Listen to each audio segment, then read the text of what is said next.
say this exclusive? This just me? Yeah, let me get to the ball. How much you charge you for it, bro? I can't remember. I asked him because I ain't want no favors. I was like, I said, how much do you charge for your beats? I think what he told me was like, well, originally he was like, well, I wasn't even gonna charge you for it. I said, nah, bro. I said, I'm trying to support black business. I need you to hit me with a price. He was like, man, I mean, whatever you want to give me. I'm like, no, that don't work. You know what I'm saying? That's why black people. That's why, you know what I'm saying? Whatever you charge your regular customers, bro. Yeah, man. Like you just know me. That's it. You just know me. That's the only difference. Like I'm not asking for you to cut me no corners. You know what I'm saying? So you know what I'm saying? I was like, man, give me the full price. But I like it though, man. It's fire. When I hear stuff like that, I'm like, damn, like I wish I could rap, bro. Like for real. Like that mug is fire. That was gonna be the outro. And then the more I listened to it, I was like, it's got kind of a. You should keep it there. I like that. You think so? I like that, man. Man, but it's nice and soulful, everything. So. It is, man. I just feel like it's better suited elsewhere. Is the thing, man. As far as like what? Like I feel like that. Like it's got like a lovey-dovey type vibe to me. You know what I'm saying? Like it sound real cute. You know what I'm saying?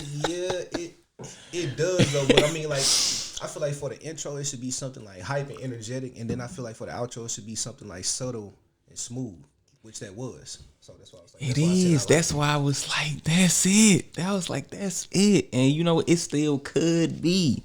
You know what, man? Who knows what the future holds, man? You never know, man. Never know. It just might make the cut. It might make the cut. I hope it do.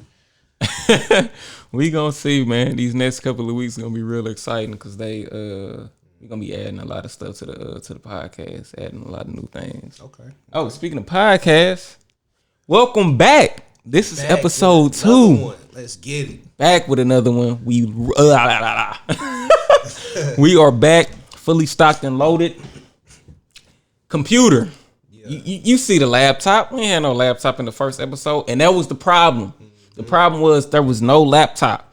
So even after I recorded the audio on the mixer, you weren't hearing the audio in the videos that I posted. Right. And the reason was because post-production, it was extremely hard trying to not synchronize the sound here to the video. The issue was I didn't start recording on the mixer until we were like, I don't know, like 8 minutes into the episode. And so when I edited the videos into 2 parts, I couldn't just throw this in, you know what I'm saying? Because this started at 8 minutes later from when the original video started. So trying to find a software that was going to allow me to put this in 8 minutes into the video and then cut off the audio from my phone was extremely hard. And so versus scrapping the episode and, you know, telling DeMarco that everything we did was a waste of time. Yeah, instead of starting over. I was just like, man, let me just post it as is. You know what I'm saying? And, you know, just get better moving forward, which is what you got to do in life anyway. So I went and bought a laptop. Well, I want to say that we were like paying attention to the comments and everything that was posted on episode 1. So now we came back and, you know, he got the audio and everything fixed. So we worked on it and got everything, you know, situated. So it should be crystal clear now from now on. Yes, sir, man. I'm so happy we got this computer, man, because it's, you know, this is the production studio right here. So as far as bringing everything together and the finished product, this is where it's going to happen. You know, everything else is, you know, are necessary pieces that are just pieces of a bigger pie. So now that we got this, we'll be able to make the content cleaner, better, and over time just gradually add more to the setup to make a better presentation for you guys. So appreciate. I don't think it was visually, like, I don't think they said anything. It was just strictly just the audio part of it, though. Oh, man. Well, you know, before we started this episode, I was sitting here playing with the lighting. So, yeah. But I only got one extra light, and, you know, I can only angle it one way. So, just got to get more equipment as far as that goes. And I got some stuff in mind. I've had it in mind for a while. I just haven't had the extra funds to get it. So in time, we'll get it. We'll get it cracking. So before we get into the topic of the day, I'm gonna need everybody to stop what they doing, and you know what time it is, bro. They know what time it is. Know what time it is, bro. I don't know which one it is. If they don't know, okay, I'm gonna let you have it. We appreciate the support that you guys gave us by participating, watching the video. A couple of y'all liked and subscribed. I seen you, Dalvin. I seen you, cousin Lexi. I appreciate you. You're loyal. You're smart. I appreciate that. But we need everybody to like and subscribe the video. The only way it's gonna come up in your feed. The only way you're gonna know about new videos is if you like and subscribe the video. Comment, all that good stuff, man. We have to grow the channel, but we can't do it. Yeah, we need y'all help, man. We need you guys. So you gotta like and subscribe to the page. That way when stuff drops, you just turn on your notifications, and then boom, when we drop the videos, you know it. You will be surprised, but you won't be surprised like, oh, I didn't know they dropped it. No, you gonna know we dropped that video. Yeah. Oh, the more y'all like, subscribe, and comment on the videos, man. Like YouTube, they got an algorithm or some crazy something like that. So like the more y'all like and subscribe, the more we'll pop up on like just in general. So. Exactly. That's how it works, man. We gotta get popular before we just start popping up and recommended. So we need you guys to go back and subscribe to the page. Hit the link from the first episode, or hit the link from this episode. You know what I'm saying? And subscribe. Don't just watch the video, subscribe. But a lot of you hit me up, you know what I'm saying, in person, phone, Facebook, and I appreciate it all. I appreciate that love and support, man. I really do. Thank you guys, all of you. Oh, and Did you tell me what it was? What the name of it was? What it was? The canvas. Or your YouTube channel. So the YouTube, my YouTube channel is titled The Canvas, but the issue is it's not gonna come up because I only have like 10. I got 10 subscribers now, but 10 is not enough. Need more. Bottom of the barrel right now, man. Exactly. Need more subscribers. We got to break the algorithm. So I need everybody to like and subscribe to the page. That way we come up. So when new, you know what I'm saying, when new viewers decide that they want to give us a try, they can just type the name in, or they can type the podcast name in, or the name of my page, and then they can find us easily. Versus trying to find a link on my feed. You know what I'm saying? That might be from weeks ago. So because I was telling you, I was like, when you told me what it was. Only way I found it because you sent me the link. I put it in on YouTube. I couldn't even find it myself. So I'm like, yeah, we gotta get our numbers up. Like this is exactly. We out here we looking sad out here right now. Exactly. We gotta get our numbers up, man. Exactly, and that's that's simply put. That's what it is. We just need people to subscribe. I got a friend that's started a page with this girl earlier last year, and he gave me their name to the page to search for it, and I searched for it and couldn't find it. And I mean, it's literally titled The Tez, TEZ and O right show. And I mean, I had white people popping up, and he's the furthest thing from white. And I'm just like, I know this ain't you. I said, bro, you gotta hit me with a link. I said, that's the only way I'm gonna find it. And they getting a couple thousand views. That's good. I think they last video had like 3,700 views. So yeah, they getting views, but you know what I'm saying. Even getting those views isn't enough. You know what I'm saying. Right. Like they need more than that in order for their name to come up. Because you got, you know what I'm saying. You trying to build your brand and fight through anything else that is similar to whatever the title is. So you gotta get those numbers up, guys, man. Yeah. So when you see this video, don't just look at the video, laugh, have a good time, and be informed and leave. No, this is what we need you to do. Do your job, nigga. Hit that button. Hit the button. You heard him. You heard the man. Hit the button. Hit the button. And for those of y'all that's hesitant to hit the button, oh, so nice. We had to say it twice. Hit the button. What did you do? You want me to get out, nigga? You want me to hit for you? We'll come hit the button for you. Hey, you know what? And I gotta, man, you gotta show me how to post the stuff on. Cause I want to post it on my page too, though. So Okay. Okay. For sure. Oh man. Oh. So a topic I wanted to get in to on the first episode that we didn't get into, obviously, because there was so many things running through my head. I moved out. I moved out. I moved out of my mom's house last year. It was actually that ain't something I knew you 2 months to talk ago. about though. For real, I said that ain't something I knew you wanted to talk about though. Oh yeah, for sure. Because I mean, it's new. You know what I'm saying? I've taken a new step in life. Took me a while to get here, and I'm not. I honestly, I can say I'm not ashamed. Because for a long time, like I felt I was ready to move out at like the age of 23, and part of me felt like it was time for me to move out. You know what I'm saying? But now that I am here, it really did take a lot of the things that I went through within that 4-year period, you know what I'm saying, between 23 and 27 to get to where I am now. Right. Financially more than anything, because as far as being financially responsible, I felt like I've had that concept for a very long time.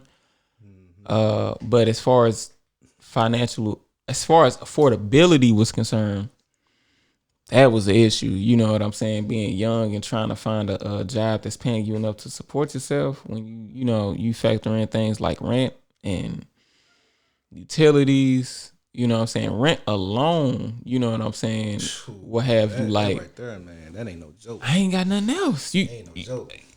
You want $80 for the lights? Hey, yo, mama, click. You can't call moms for stuff like that, man. Mom got our own bills to pay, man. So, and it's so weird though, because I know like a lot of people, or at least even myself when I was young, I'm like, man, I can't wait till I move out and do this, that, and the third, and all that stuff. And like, I used to sit and talk to my grandpa all the time, and he was like, grandson, like, don't be so hasty to make those type of decisions, because he was just like, just try to stay a kid as long as you can, because when it's over and done with, you truly gonna miss it. You gonna wish you was a kid when you got to deal with like these grown people problems. Exactly, and it's a lot of them. Depending on what situations you put yourself in, it's a lot of headaches out here, man. Some situations in my life, I wish I could take back. Like I'm looking at them every day. Like, you better say it, man. Should have been smarter. Like, damn, this is like, mom was really right about this one. Like, And you know what's crazy? Like, as kids, like, we often think, man, this nigga don't know nothing. Oh, this nigga hating on me. You know what I'm saying? Oh, my mama hating on me. She just don't want me to do it. She don't want me to have fun, or she don't, you know what I'm saying? Something stupid and immature, not realizing that, like, 9 times out of 10, man, she telling you because they love you and they know, you know what I'm saying? They know what situation is, you know what I'm saying, what that's like. They know what predicament you're going to be in afterwards, you know what I'm saying? They know the cost, you know what I'm saying? They done counted up the cost because they've lived to be the boss. You know what I'm saying?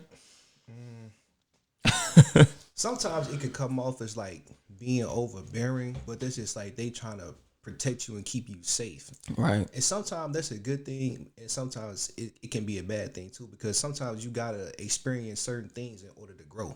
Exactly. You know that's true. They can't keep you from each and everything, because if they did, they'd kind of like hinder you from developing yourself. Exactly. And life is about finding that balance. You know what I'm saying? And taking risks. You have to, risk are necessary. That don't mean you should be out here screwing unprotected, because that's not a necessary risk. Yeah, that's not the move. That is not the move. But there are things that you do need to experience for yourself. Moving out is one of those experiences. I can say, like, leading up to it, like, because it's been on my mind for a while, and I've been in a relationship for a couple years, and so me and my girlfriend have talked about it like several times, and like my fear was not being able to provide. So that fear would hinder me, you know what I'm saying? Like, I didn't have the funds to do it, you know what I'm saying, to move out and support like I wanted to. So, I mean, I told her flat out, like, I'm not ready to do that because I can't provide. But, you know what I'm saying, once I am. And they can kind of like plague your mind too, though. Like, yeah. Like, I I know I want to be able to do this, but it's just like right now I just can't do it. Exactly. And it's like you just have to put yourself in a position where you're comfortable with your money and you know how to live within your means. Uh, and you have to realize your strengths, because if you're not good with money, then you may need to seek. Well, no, you need to seek some help. Not you may, you need to seek some help, man. But I've been pretty good with money. Most of the things I spent my money on in my youth were games. Yeah, But I now, just like games and clothes for real. yeah. And now that I'm older, I don't, you know what I'm saying? Like I still, you know what I'm saying? I still play games, but I'm not so easily swayed to just go drop $60 on like the latest thing that came out. So, Bro, yeah. Sometimes it pays off to be cheap. I'm not gonna lie to you. Bro. Just be cheap, man. it does, man. And everything ain't worth your dollar anyway. Everything is not worth your dollar. When you think about that, man. Like I look at things now, like I'll look at something I might want to get. Let's say it's like $60, and I'm like, $60. Like, do I really want this? I don't know. Like, it take me like 4 hours of work to make that. I'm like, nah, I'm gonna have to leave like that. bro. It sounds a little crazy though, but yeah, I see. Yeah, man, you got to think about stuff like that, man. Like, if you question whether you really need it or not, the answer is obvious. You don't need it. When you at the grocery store, you're not questioning whether you need that chuck roast or not. Now, we gonna have some chuck roast on Sunday. But if you sitting there, you in a store and you like,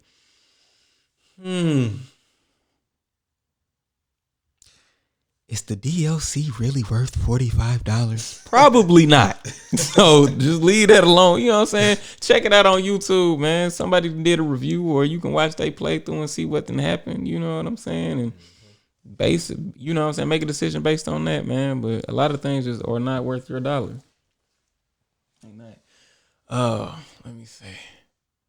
As far as that is concerned, what did I want to get into? I wanted to get into well, let me run back to the whole moving out thing. So like, so we moved out because I do feel like, well, I am in a position to support. You know what I'm saying? And me and her talked about it, and you know what I'm saying, we got it worked out as far as like how we divide the bills and how we take care of the household. So we got a system that we got, you know what I'm saying, in play, and it's working.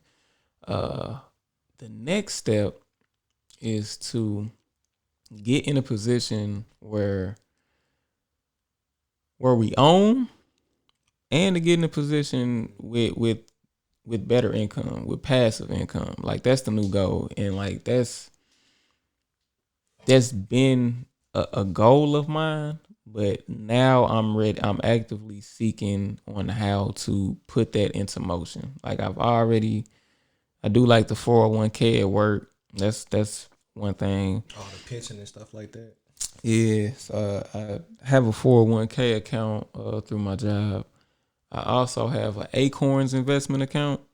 I've had that since like 2015. But that's that app, ain't it? Yeah. Okay. You can download it from like the Google Play Store or like the. It's crazy because I got it, but I never used it. Oh, straight up. I never. Like, somebody told me about it, but they didn't really go into detail about it though. So Okay. I didn't really know what it was. Well, it's an investment app. So all it is well, I didn't say it twice. It's an investment app. So you download it, you create an account, you set up your account with your personal information and your bank account, and then you decide how much money you want to set aside into this investment account. Now, you can give to this account daily, you can give to it weekly, or you can give to it monthly. You can also give to it, like, you can also do like one-time deposits at any time you choose, and add to this account. So you have a team. You have a team of people on the other end of the app that invest your money, right? I think I know what you're talking about. It's like kind of like TSP. I'm not familiar with that. I guess it's like a navy, like a military thing, though. But it sounds like it's along the same lines, because basically, like, you would put your you would pick which kind of like which fund you want. They had like different funds, and then whichever one you picked is other people that's on the other side of it, like taking your money and helping you make more money by put it in like certain investments and stuff like that. Okay. So that sounds pretty much like what that is to me. Yeah, very similar. Like I've never communicated with these other people, so they technically don't exist, even though they do exist. But yeah, your money is put into different investment accounts.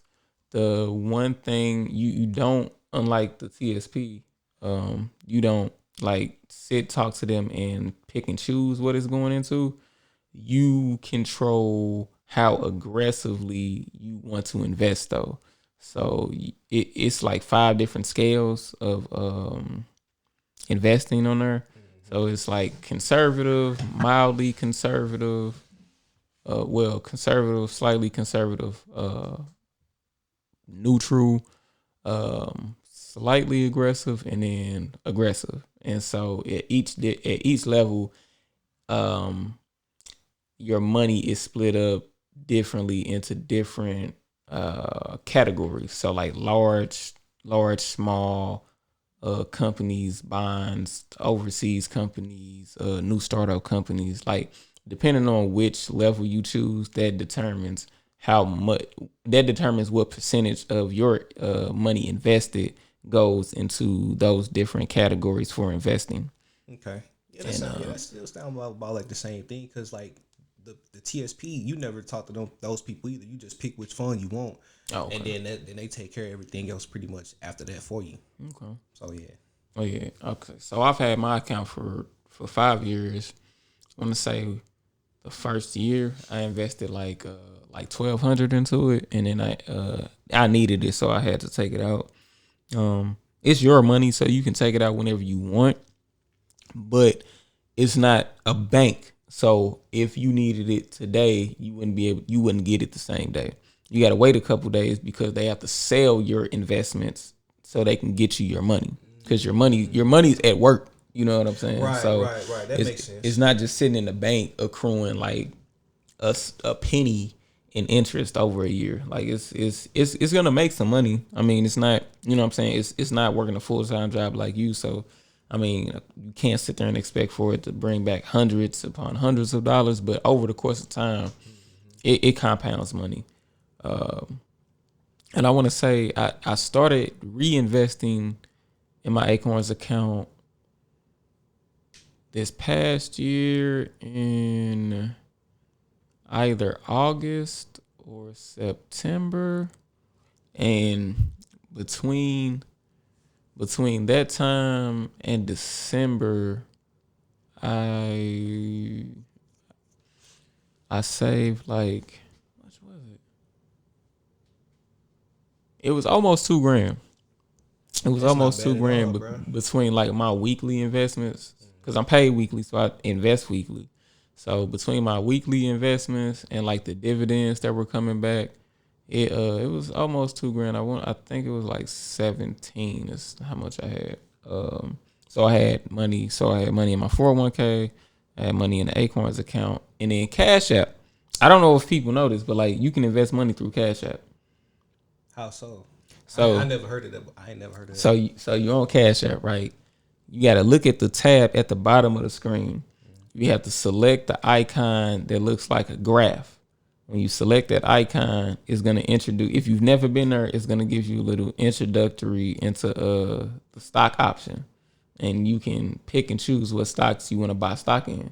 So if you want to buy some stock in Nike, you can check them. You can check out what their price is for the day, because the prices of stock does change daily. So you check out that price. If you, let's say, it's $70, because it was $70 because I actually bought some before the PlayStation 5 dropped. What, a Nike? I mean, I said Nike. Sony stock. Sony stock, for example. I bought some Sony stock before the PS5 dropped, and at the time before it dropped, it was like $70 per share. So I ended up buying 2 shares for $140. So I was like, yeah, because that's what you do. You got to buy when stock is low. You know what I'm saying? And you sell when it's high. And with the PlayStation 5 not being out yet, I was like, I know this stock is going to go up. And the stock did go up in price. Like now, so I bought 2 shares at $440 at $70 each. But now that stock is going for over $100. You ain't sell it yet, did you? No, I haven't sold it. Okay, yeah. And it's funny that you bring that like the stocks and stuff up, because like I just had a conversation with my little brother before I came over here, and he was telling me about Bitcoin, and he was like, I think the price of a whole Bitcoin right now is at like 40 grand. But he was saying if you invest and just buy like a small piece of it though, you're bound to see some kind of like, you know, financial gain from it. Okay. You know, so I think I'm gonna get up with him a little later, so he could try to like, you know, help me get on that, since I got like the, you know, the funds to actually invest in it. Right. And that, like, man, I just wish if I could do anything, I would go back in time and tell myself, invest. Man, Stop spending money on them games. I can tell you how this end. I can say he dies. This game sucks. Don't even waste your time with that. Right. Put that money in the stock. all them J's I done bought, all them trips to the mall, just yeah, like. I just like, you know what I'm saying? That's one of the core things that I wish I knew when I started working. Like, man, to have invested money when I started working at 15 compared to that, man. I was told to like save my money, but I didn't really know like those things existed in order to invest in them at those particular times. Like I don't think Bitcoin been around for a few years now, but like if I had the money like back then, I still wouldn't have knowledge that it existed to invest in it. Right, You know? right. So it's just, And we just got to branch out from the norm. You know what I'm saying? Like you can't be so focused on what you already know, because you already know that stuff. So branch out. You know what I'm saying? We have to look for things that we don't know, because there's literally a world of information out here. You know what I'm saying? That's untapped by a lot of people, black, white, Hispanic, whatever. You know what I'm saying? Like if we only do what's comfortable, we limit our potential. So we got to branch out and see what's out here, man. I wish I knew it earlier, but I know it now. So I try to make the best of it now. You know what I'm saying? And do what I can to make just make better money decisions going forward. Especially with the kids to think about. So yeah, I'm finna say, like, shoot, now that you have kids, like you can lead them in a, you know what I'm saying, in a path that you didn't know. Yeah, exactly. And it's like I can't wait till they become of age so I can talk to them about those things. Cause right now it's just Paw Patrol and can I see the Nerf blaster and stuff like that. So you know what I'm saying? And after 10 hours at work, I'm like, hey man, I'm trying to blast through this shower and get into bed. I'm tired, man. Like I don't have time for this. But man, like it's they entertain me, man. They keep me laughing. You know what I'm saying? After a hard day, like, you know what I'm saying? Like it can be annoying to come home to some rowdy kids, but at the same time, they're bound to do something to make me smile and laugh. So it's like, shoot, man, as long as you coming in the crib and it's a house full of love, ain't no complaints. Yeah. Ain't none. It's funny, man. I was talking to Shabiki, and I was like, hey, like if we weren't dating, I was like, I said life would probably be boring, because I'm like, we weren't dating. Like I just, you know what I'm saying, I live by myself at this point. I was like, life would just be boring, because I'd just be at home not doing nothing by myself. So I'm like, that's boring, man. Like that's, you know what I'm saying? Like, yeah, you could be bored with somebody in the house. Y'all could be bored together, but you know what I'm saying? At least y'all have each other. Right. And somebody can think of something for you guys to do, or y'all can just sit and talk. But to be by yourself is lonely. And I know me, I'm like, man, I wouldn't bother picking up the phone and calling nobody and things like that. So I'm just like, I'd be at home by myself doing nothing. You know what I'm saying? Like, yeah, it'd be quiet, you know what I'm saying? But like, shoot, man, like you want some type of excitement, you know what I'm saying? Something to look forward to. Like my daughter she can be really loud, but she always puts a smile on my face, man. I love that little girl. She is hilarious, man. I came over here a while ago, boy. I heard her in the driveway. Man, I don't know what they got going on in there. Oh man, she is a piece of work, man. She she's gonna be a piece of work, man. Because between me and her mom are both nonchalant, and I honestly think her mom is more just whatever, chill, go with the flow than I am, which I can see that. And it's the weird thing about that. The weird thing about that fact is, part of me don't like admitting it. You know what I'm saying? Because they're both y'all nonchalant. No, that she's more nonchalant than me. You know what I'm saying? Because like part of me is like took pride in the fact that I'm just like, it's whatever. You know what I'm saying? And to me, somebody that beats that, it's like. But I'm kind of that way too, though. I don't really get riled up over a lot of things, though. Yeah, man, it's funny though because like she's very nonchalant, man. Like I could be like, babe, I just wanted to say, man, I love you. She be like, okay, that's cool. I'll be like, hey, man, like stop playing with me, man. Is that all you got to like, say? you know what I'm saying? Like, hey, man, you trying to be funny, and I'm not laughing. You know what I'm saying? Like, hey, I said I love you. It'd be nice to hear it in return instead of you talking about somebody. That's cute. Like, huh? Okay, all right. Like, okay, you real funny. You know what I'm saying? You real funny.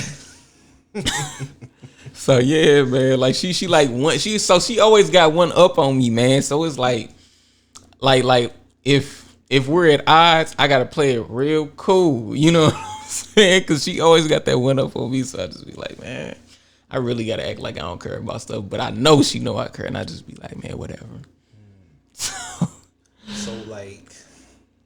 So since we own that, the topic of the day is the black family structure. Yes. So it's like, you a father and whatnot. So like, how is it, raising kids in this day and age, man?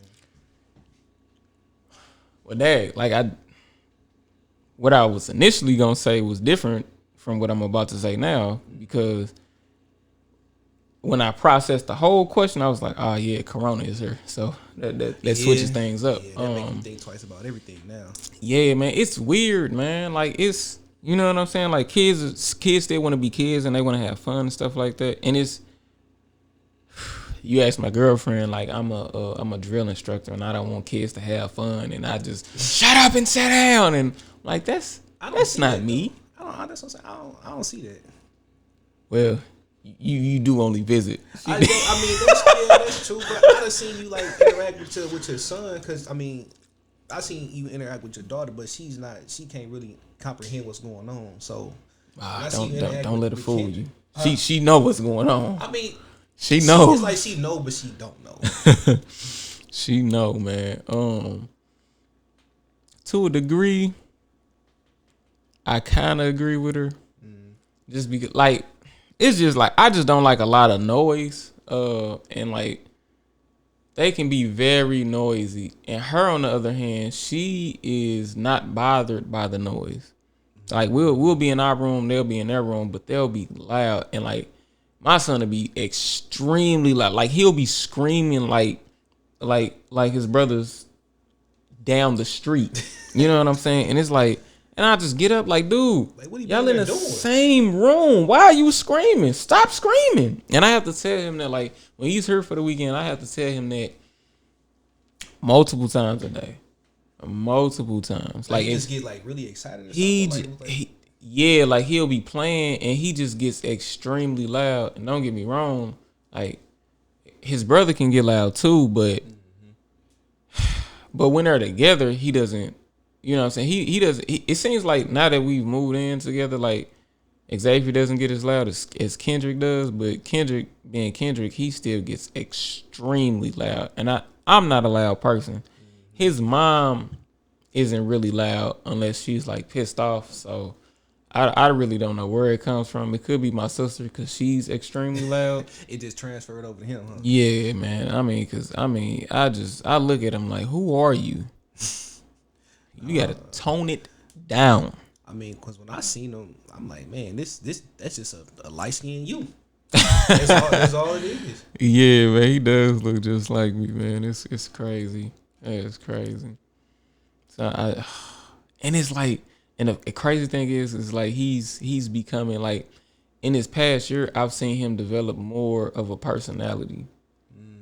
Like, so where like a lot of my family knows me for being like a prankster, right? So I'm seeing a lot of my tendencies in him now. Like See, that must be a side I don't know about. You the prankster? well, yeah. No. Not like practical pranks like whoopee cushions and chairs and stuff like that. Right. But I'm just known for like roasting. You know what I'm saying? So The ass up, huh? yeah, especially my sister Taylor. Like we always going at it. But like he did. I can't even remember what he said. He said something. I want to say I was playing with this trying to edit the video, and I think I was listening to some music, and I was like singing out loud, and he came up. He was right next to me, and then like whatever I was saying, he said it too, but he said it in a high pitched voice, like he was mocking me and what I said. And Shamika was in the kitchen, and then she turned around and looked, and I saw her looking, and I looked at her, and then she was looking at me, and I was like, that was him. She was like, I know that was him. I was like, I don't know who this kid is becoming. I was like, 'cause like every day is something different. Like when we moved here, and I'm still picking him up and dropping him off at his mom's house, right? So when we his first visit, his first time here, he thought this was Shamika's house. Because since he's been able to collect and store memories, he's known me to live with grandma. Okay. So my house is grandma's house. So when we came here, you know what I'm saying? Anytime we visited Shamika and Xavier, we always went to their house. It wasn't this house, but we always had to leave grandma's house and go to their house, right? To see them. Oh, so okay, yeah. When we came here for the first time, when he came here for the first time, he thought this was just their house. And when we left that night, he was like, "Oh, we gotta go." And I was like, "Yeah, we gotta go." I said, "You gotta, get ready for school in the morning." And I was like, "I gotta go to work." And he was like, "Okay." He said, "Are we gonna come back and visit Xavier at his house?" I said, "This is my house too. I live here." He said, "This isn't your house." And I was like, "Whoa!" I said, "Buddy, calm down. I pay rent here, man. This my house." I think it's like I can kind of see why he would think that though, because that's number one. That's like all he knew, and then it's like this house and their house kind of got like a couple similarities between the two, so I can see why he would say that. But it was just, it caught me off guard because you know what I'm saying? That's something in his character I haven't seen before. You know what I'm saying? Like me being an adult, him being a child, and him being my child. Excuse me. I'm pretty much expecting for him to believe everything I say and not to really question anything I say, especially something like, okay, this is when I take possession of something.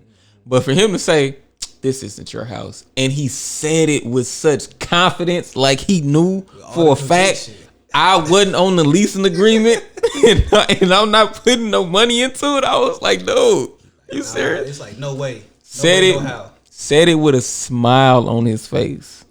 And I was like, I said, man, am I prepared for this? Like this dude is finna be another me. Like, that's crazy. It was telling he might have said something worse if he was older. You know what's funny? And this is just something he repeated. But like a friend told me that he was visiting Kendrick's mom, right? And Kendrick was supposed to be in the bed, but they heard somebody rumbling through the refrigerator, and they came in, and it was Kendrick, and they said, "What are you doing?" And he was like, "I was well, he couldn't talk that well because he might have been like 2, maybe 3, but they knew he was trying to get a Lunchable." And they said, the friend I had at the time was like, "Hey man, get your ass in bed." And then he said Kendrick repeated him. He was like, "Ass in bed?" I was like, it was the funniest thing to me, but I was like, "Hey man, quit cursing around my son, man. What's wrong with you?" And I was like, man, that's so funny, man. You know what I'm saying? Because kids don't know. You know what I'm saying? They learn it. And I just thought that was hilarious. But Yeah, man, my son is straight. You know what I'm saying? Coming into his own. You know what I'm saying? At the age of 5, you know what I'm saying? He's really developing his own personality, and I'm happy to see it. Cause he reminds me of myself because he kind of just goes with the flow. When I watch him play with other kids, you know what I'm saying? He's just eager to play, so he'll pretty much do whatever they want to do. Like, even if he wants to play with like Transformers, if they want to be ninjas, he'll be ninjas with them. He'll just take a Transformer with him too. So it's good to see him coming into his own though, and starts to you know what I'm saying, assert himself. So that so that's a good thing that I noticed with him as a father. As far as the other kids though, it's just hard to find something fun to do with Corona and it being wintertime, because it's not like we can just because we could just go in the backyard and play and be loud and get them tired. You know what I'm saying? That way, when they come back in the house, I don't feel so convicted when I say, "Hey, be quiet." You know what I'm saying? Because we played for an hour outside, but you know what I'm saying, that's not the case. And then it's like now it's like everything is limited to what to what you can do. It is. A lot of things should be like nightclubs. Like, I don't even see how they, you know what I'm saying? Yeah, they should have been shut those down. Well, honestly, real. It's not like anybody could really plan for this, but you know what I'm saying? That's just, you know what I'm saying? People can't, you know, meeting in places like that just shouldn't be permitted just because of the fact that, you know what I'm saying, the virus is spreading so rapidly, and people don't, you know what I'm saying, don't seem like they taking every precaution necessary. They like, not. People still getting mad that they gotta wear a mask. Honestly, I'm mad I gotta wear a mask, but you know what I'm saying, I wear it. I'm not walking around, you know what I'm saying, with it all. And I'm the place I wear it the most is at work, and I only have to wear it for like a max of like 30 minutes or something like that. Not even that long. Like, for a day at work, I probably wear my mask for 10 minutes.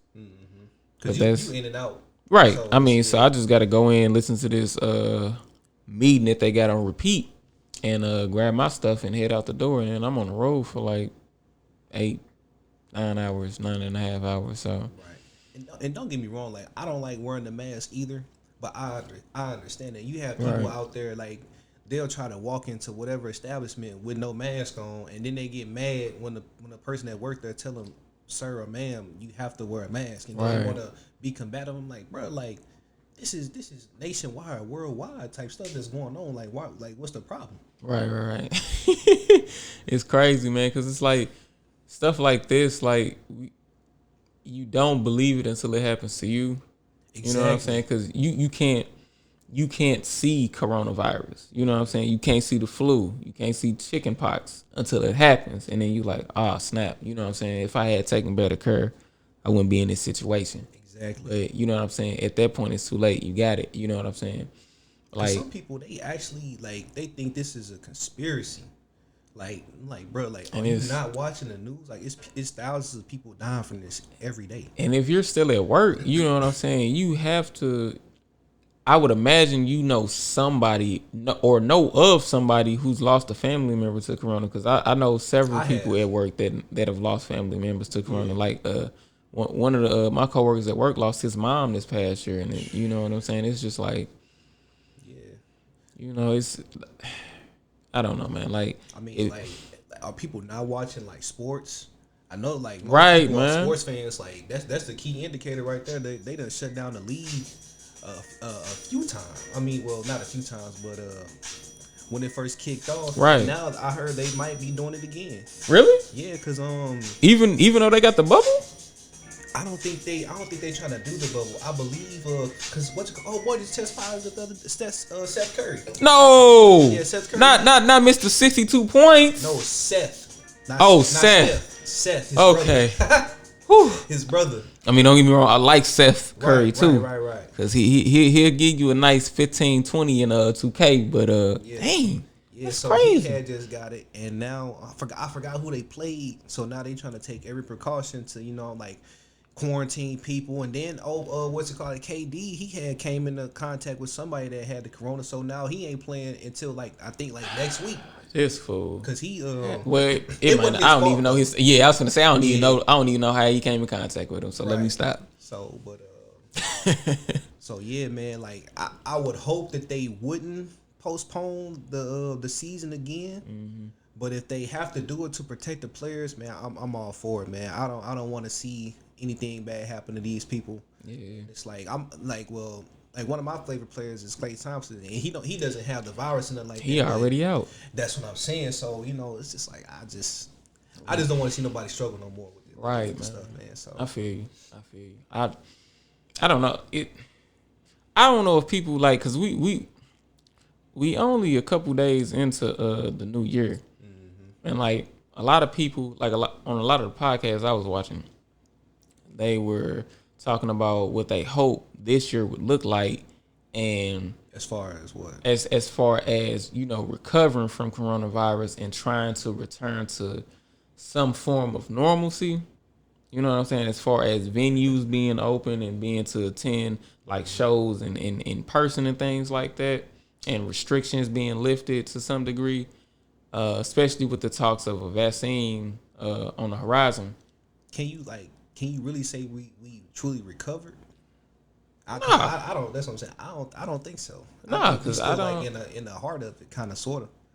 Like even though they do have this vaccine, like I'm not taking that stuff, bro. Like I done seen what it's doing to people, like having their face crooked, and I think it's called is it Bell's palsy? I think that's what. I think that's what it is. Yeah, I'm like, man, this is like, man, that stuff ain't. They haven't tested that stuff good enough for me to want to put it into my body. Nah, because I mean, this outbreak just happened. You know what I'm saying? This past year, you know what I'm saying? And you have now manufactured a vaccine.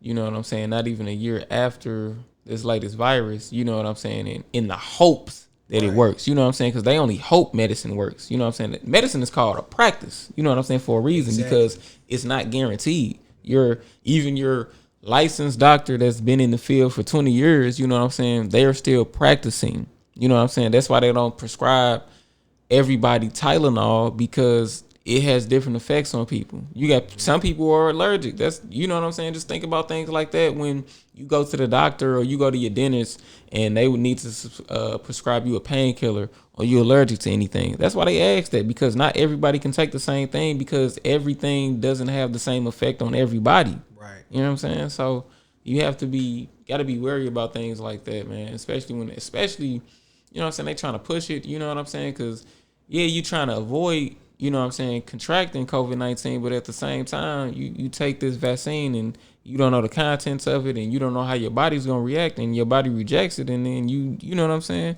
you're left in a situation you don't want to be in. What I found was weird, though, like, I had just heard of Corona, like, when everybody else heard of it. But then I come to find out that the coronavirus, it was already, like, pre-existing. Like, it was nothing new. So I'm like, if it was nothing new, I would assume that they would have came up for some kind of, vaccine or cure for it a long time ago. So that's why I'm like, I maybe that in itself could be a conspiracy, because they was like, they had the coronavirus like years ago. That's what I heard. I hadn't looked into that. I hadn't looked into that primarily because I guess, is it illnesses? Is that the word I'm looking for? Viruses. I guess because viruses as a whole just don't intrigue me. You know what I'm saying? So I didn't have any desire to look it up. But I had heard that. I didn't forget what I was gonna say next. But I guess one thing I would theorize is if they hadn't, you know what I'm saying, maybe the reason there was not a vaccine for it prior to this past year and a half is because probably before that, you know what I'm saying, it probably hadn't developed into a strain that was harmful to us. You know what I'm saying? Maybe it was harmful to another animal, you know what I'm saying? And then it hopped species or something like that, you know what I'm saying? So you think it mutated and developed into something stronger now. Right. That's what I would think, you know what I'm saying, as far as not having, you know what I'm saying, something in the chamber for that. So I'm like, if you knew this was already pre-existing, like why would you not try to, combat it with something? Right. And then now it's like it's running rampant everywhere, and you don't have an answer for it. But like I guess I can live with what you said. I'm not mad at that. I'm not mad at that. Oh, let me see. Yeah, it's crazy. I don't like. So yeah, as far as the kids are concerned, like that's why COVID sucks. It's like it's almost like having winter year round because it's just my perception. Like winter limits like what you can do because you don't do activities outside, and I like to be outside.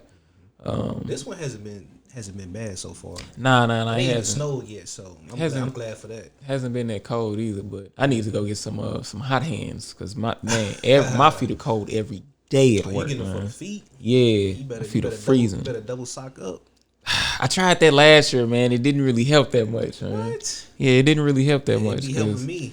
You gotta get the thicker ones, bro. when I'm hitting that concrete, that slab of concrete that's froze, man, You it wearing does steel not toe help. boots too, weren't you? Yeah, Yeah, that's probably another reason as to why. yeah, man. So, man, back to the kids though. As far as like, well, yeah, Corona just. As far as like, I don't like taking them anywhere because of that though. You know what I'm saying? Because of that risk factor. Are they going to school? Is your son?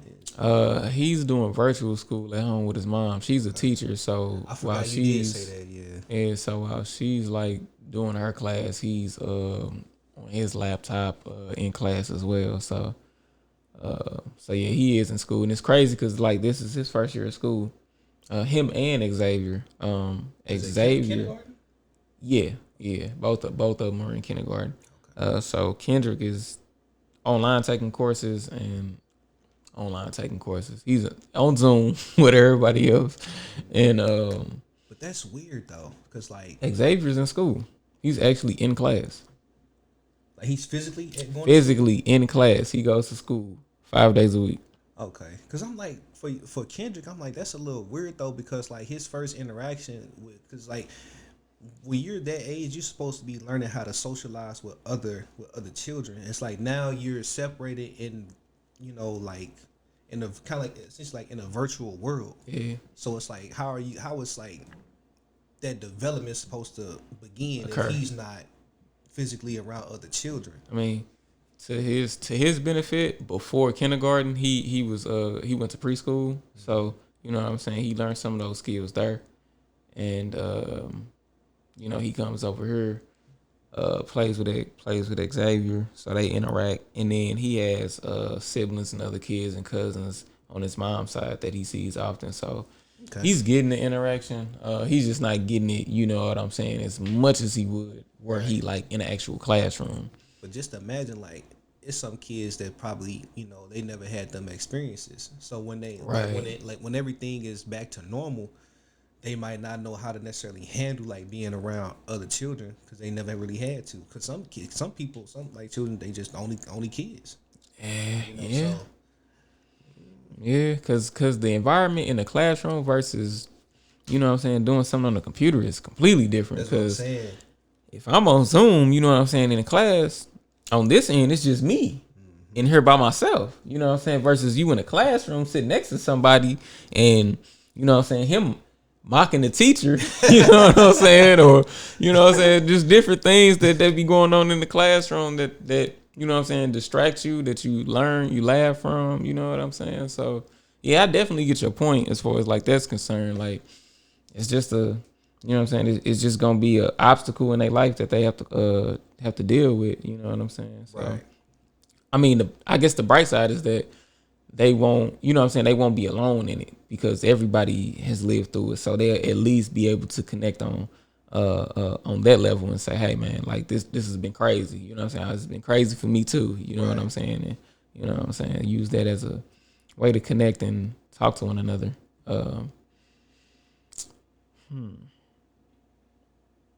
Kind of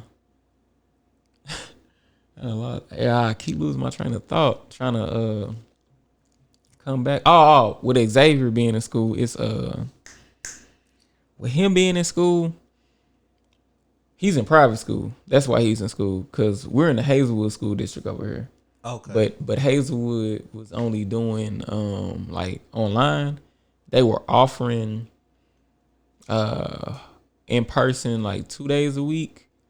I don't know if they're doing it. You know what? I think they might be. Initially, I don't think they started the school year doing it, but I think they're doing it now, because when I drive by schools, I see cars parked outside. Not as many as there was last year pre-corona, but I do see cars parked. You know what I'm saying? Like in staff parking in the staff parking lot at some of the schools around here. Because I was thinking, like, when they attended like these the classes and whatnot, like, what's the size of the of like the amount of children that's in those classes though, like how they spread out and everything like that. That I have not thought about. That, because for the most part, like, everybody's, you know what I'm saying, on Zoom. I haven't thought about that. I'm gonna have to ask his mom to figure out, because I don't know. I picked him up a couple times, but I don't know how many kids are in the class. I know everybody's wearing a mask though. That was gonna be my next question. Yeah, everybody is, you know what I'm saying, because it's a requirement by the CDC and the county, so everybody has to wear a mask. That's damn near part of their uniform, for real. Right, if man. They have a uniform. Exactly, they do, because it's a private school, so yeah, they got a uniform. Yeah, most definitely. Yeah, it's weird. I was like, and when I found out what school it was, I was like, I didn't know that was I said, honestly, I didn't know what type of school that was, but it's a private school. It's a Christian academy. Yeah, that sound about right. Yeah, I never knew, you know what I'm saying, like, growing up, because I went to public schools, I never knew like how you got into those schools or what district they fell into. You know what I'm saying? My cousin Ashton went to a private school. I can't think of what it's called, but it's off of Lucas and Hunt. It sits by it's over there by like Lucas and Hunt Village, off of Highway 70. Yeah, yeah. That's a private school. I know the area because I stay like right off that, like close off the exit though. So yeah. Yeah, so he went to that school over there. I didn't know that was a private school. You know what I'm saying? So it's a different experience. It's a different concept for me to think about, like, going to private school, since I didn't. But he's facing, the same challenges that you would face in public school. Like, he got kids that try to pick on him, things like that. Of course, that's all bullying always gonna exist. So yeah, I can see that. But it's weird because it's not like they don't have cell phones and things like that. They probably don't have like a lot of access to the internet. At the private school? Well, no, I'm talking about like individually, like as the kids. You know what I'm saying? Like at home and things like that. Like Xavier has access to the internet, but like he's watching videos on YouTube. I monitor what he's watching more than his mom does, just because, like, the internet is vast. And it is. You know what I'm saying? I just want to make sure they're not watching stuff they shouldn't be exposed to. You can click one thing and it just take you to something else you wouldn't even expect. You hear me? You hear me, man? Why? Oh man. Dang it. So like when they try to bully each other, it's weird because, like, because like we've sat over dinner and talked, and I'm like, okay, so when he's bullying you, what is he saying? He was like, well, he called me like say, because it's so weird. It's like that's bullying. You know what I'm saying? Like, like, kids is different now, bro. I'm trying to give an example of what he said. Like, well, he called me, I don't want to say a doo-doo head, because that sounds generic, and that's not what he said. But something like, okay, something along like the lines of that, a coconut head, because like Xavier like joke with Kendrick and his grandpa. And they'll call each other coconut heads, but something along the lines of that. And I'm just like, okay, I'm like, okay. Well, what did the teacher do? You know what I'm saying? Because it's like, because in my head I'm like, that's bullying, but I'm like, if it's unwanted, it is bullying. You know what I'm saying? Is that like, did he say like he's getting bullied? Is that what he said? He just said somebody was messing with him. He said, the way he worded it was, I want to say it was picking on me. I want to say he worded it and said he's picking on me. Because when I picture bullying, I'm thinking of like somebody hipped up. Like somebody physically right. Doing something to you. But that's what the media, you know what I'm saying?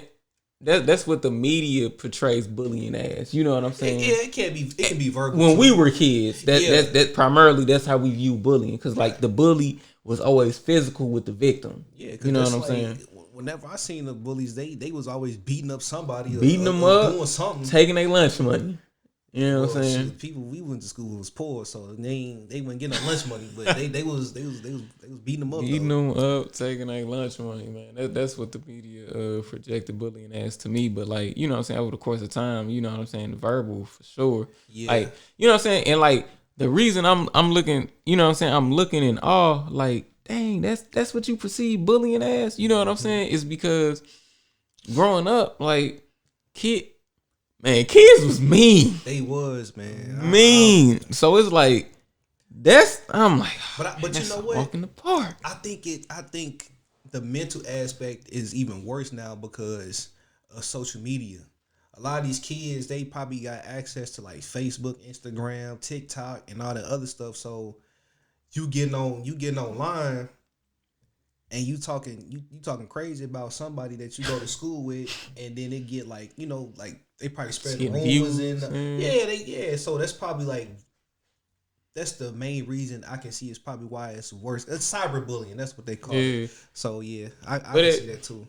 At the age of 5 and 6, I don't that's something they shouldn't even be, you know what I'm saying, exposed to. You know what I'm saying? That's on the parents to make sure that they, you know what I'm saying, because if a 5 or 6-year-old even has the comprehension to create an email account and then go and create a social media account, they parents need to be hemped up, because no cause for that whatsoever, man. But like when I said, I'm thinking of like, you know, teenagers, right? You know, so. But man, right, and I got that. I just want to reference them kids again, because I'm just like, because as a kid, people used to roast my teeth to death, man. They used to kill me. My feelings would be shot. I'd be like, I remember that. Okay. Bro. That used to piss me. I'm like, why y'all talking about this man like heck no. I'm like, it's ridiculous. And it's crazy because like the people that was talking about you, they have flaws themselves. Everybody got them, you know what I'm saying? But it's like, but the more obvious it is, you know what I'm saying, the easier it is to point it out and make fun of it. You know what I'm saying? But it'd be weird though, because I can't remember buddy's name though, but I think he had said something. And I'm just looking. I'm like, bro, your uniform dirty, and you stink. So I'm like, you don't have any leeway to talk about anything. You know what I'm saying? I'm hollering. You probably had a haircut in like 4 months.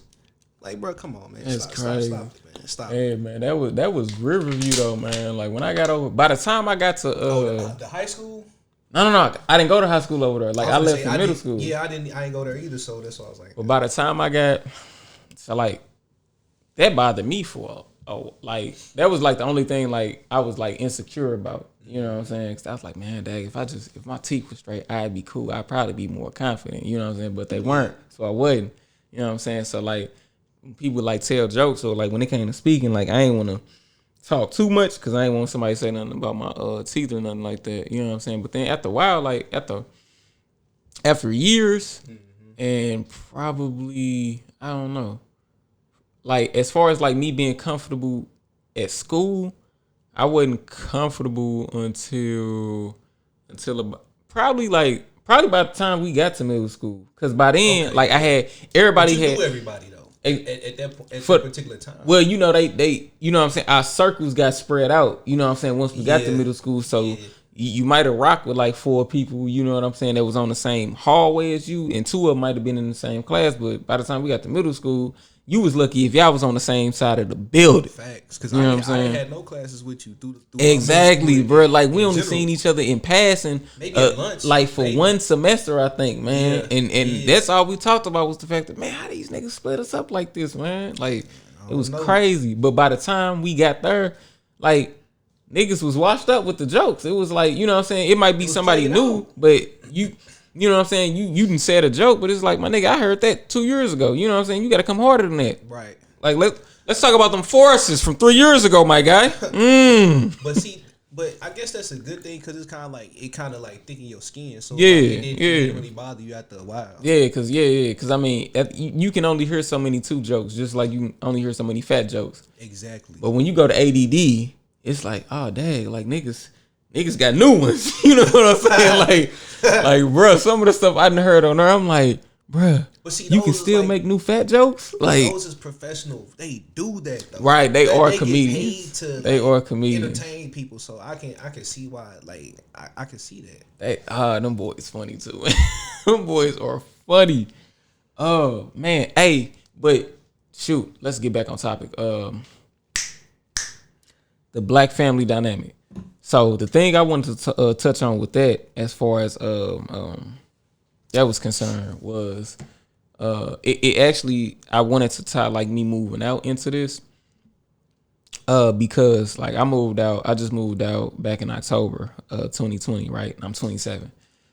There are a lot of people I know of, and I've heard of, that moved out, you know what I'm saying, 10 years before that, you know what I'm saying? Mm-hmm. And it's like, it baffles me, because it's like, well, dang, you know what I'm saying? Like, there's no way you were mentally, emotionally, or financially ready for all of their responsibility. You know what I'm saying? Like, some people, you know what I'm saying, they may have moved in with a friend and stayed with them until they were, you know what I'm saying, of age, and could move out and get their own place. Some people might have just, you know what I'm saying, hustled or did, you know what I'm saying, done who knows what just to make it, you know what I'm saying, to get to where they are today. And it just, I think about that, and I realize how blessed I am to have the mother that I have, that provided for me, you know what I'm saying, and didn't push me to move out, you know what I'm saying, once I turned 18 or once I graduated, you know what I'm saying, and loved me enough to support me, to, you know what I'm saying, allow me to stay until I was ready to go. You know what I'm saying? And like I said, I felt I was ready to go at 23, but I wasn't financially, I didn't have the means to. You know what I'm saying? And I realize how blessed I am looking back on all of that. And I just think it's absurd that, you know, it seems pretty prominent in the black community that parents often push their kids out, you know what I'm saying, at the age of 18. Like, okay, I've done my job, you know what I'm saying, regardless of what you do and what you don't know, it's time for you to go. You know what I'm saying? And it's like, that's crazy, you know. And I've heard people ask, you know, I've asked certain people, well, why, you know what I'm saying, why do you think that's the case? Or why did they do that? You know what I'm saying? And they simply reply, that's how their parents did them. You know what I'm saying? And to me, like, when I hear somebody will be like, well, I did it to them because that's what was done to me. That's the lamest excuse ever. Because you know, at that particular time in your life, it was very hard for you to do whatever it was, and then yet you're gonna turn around and do it to your own seed and repeat the same cycle. So when they get an age, they gonna say the same thing that you told them to their kids. That makes absolutely no sense. It don't make sense, man. And it's just a testament that we're creatures of habit, and we do what feels comfortable. You know what I'm saying? Regardless of whether it's right or wrong. You know what I'm saying? And there are things that happened to me as a child, things that I experienced, things that I don't want my children to experience. You know what I'm saying? And so I want to actively make a decision now not to let my bad experiences affect my children negatively. You know what I'm saying? It's like, but you're being responsible by doing that. The parents that didn't, to me, you failed your child. You failed them. If you're pushing them out of the door and you know they're not ready to handle what, you know what I'm saying, the rest of the world, you failed them. Yeah. That's true. It's no in between. You failed them. Like you said, all right, you're 18. You like, when you 18, bro, you don't even know what you want to do in life. Nah, you don't. You could still be like, me and you the same age. Some people can still be the same thing. They don't know. You just don't know. Nah, you don't, man. At 23, like my passion for art and animation has been there since I was like 7.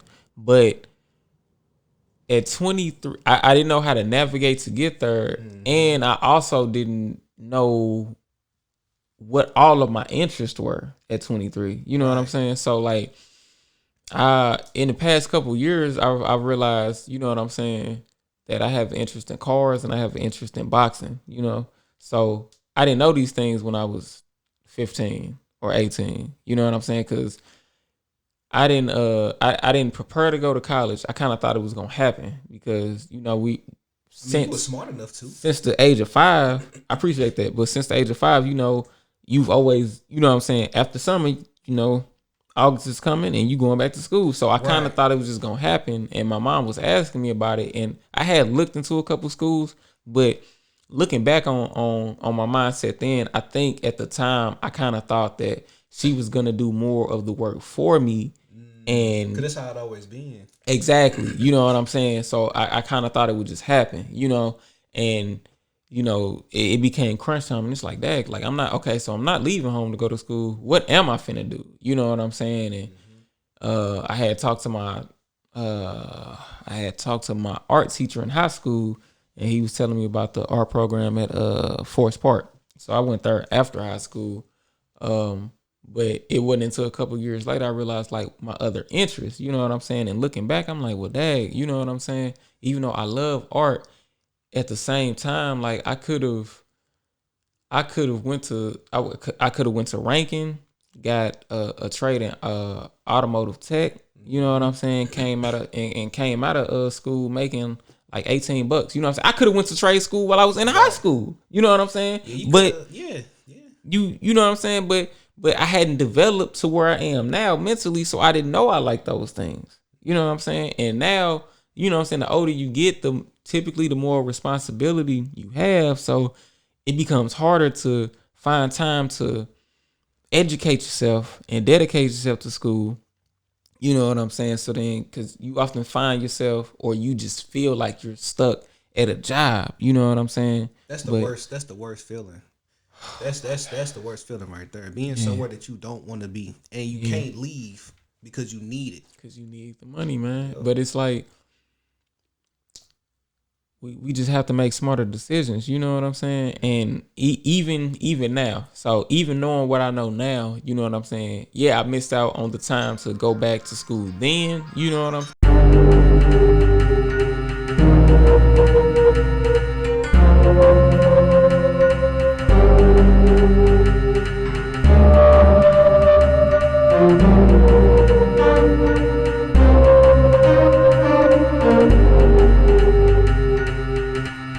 And with the way that the world and the internet is set up, if you have a talent, you can showcase it for free via your phone. You know what I'm saying? Yeah. Like and get a following. You can imagine exactly from exactly. You brand yourself right, and then you become the commodity in today's day and age. You know what I'm saying? Then you don't need somebody. Then you don't need a third party to come in and say, okay, and validate your hard work or your talent. You know what I'm saying? You brand yourself, let the people validate you, and then there it is. You know what I'm saying? Now companies come to you when they want, you know what I'm saying, logos with your tag on it. You know what I'm saying? So there are ways to work around, you know, with the deficiencies or the mistakes that you may have made in the past, you know. So because I think like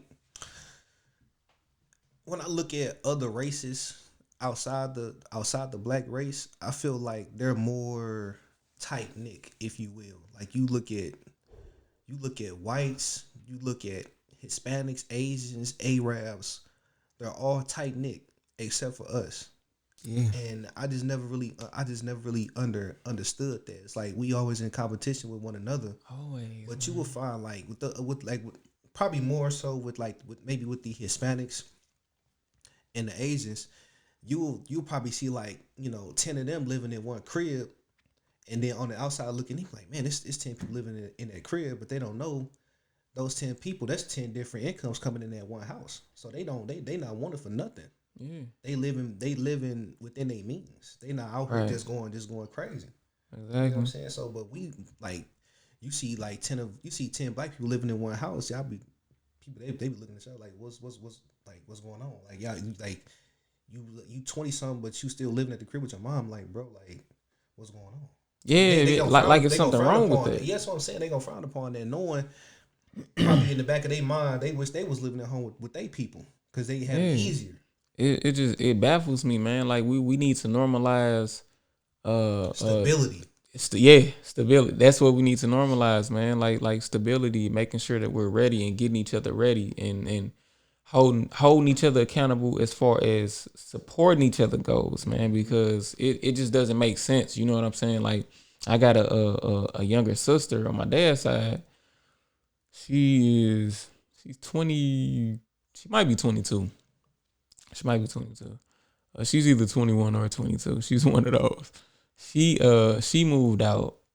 But she moved out. Obviously, she had to move out before she was 21 or 22. So she moved out maybe at the age of like 19, right? Mm-hmm. And when I heard, I was like, "Dad, like she moved out." You know what I'm saying? So I really wanted to like keep in contact with her. You know what I'm saying? Just to talk to her and you know just be a big brother and keep that connection because she's family. She explained to me why she moved out. Her mom didn't push her out. Let me start there. Her mom didn't push her out. She moved out because she didn't like her mom's boyfriend.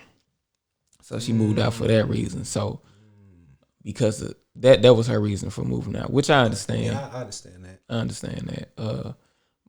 At the end when she told me this, I'm sitting there like, dang, like you moved out, and I'm sitting there like, dang, you done moved out. I'm older than you, and you know what I'm saying? Like I still feel like I can't afford it. You know what I'm saying? I can't remember where I was working when she told me this. Because I can't remember how long ago it was, but I was just like, you know what I'm saying? I thought about me and my situation. I'm like, man, I can't even afford it yet. I'm like, how is she, you know what I'm saying? When I know things cost such and such, and I'm like, it's hard to find a good job, you know what I'm saying? But it is, though. Because that's one thing, too. Like, the earlier you move out, you really not really qualified to do anything. At all, man. You 18, like, you can't go get a high-end job. You have no education or any experience. So it's like, how are you going to survive? Sometimes you can't get an entry-level position because they're saying, well, you have no experience. Yeah. I mean, well, what are you going to do if I hire you? And it's like, dude, this is an entry-level position. This is a position to get me experience. Oh, no. And that ain't nothing but that. That's nothing but them being a gatekeeper, just trying to keep, you know what I'm saying, certain demographics out of there. Mm-hmm. That's all that is. And that's part of the game too, man, navigating that. One of my little brothers, he graduated college. He got a bachelor's degree and he ain't even using it. Mm. He viewing that as a waste of time.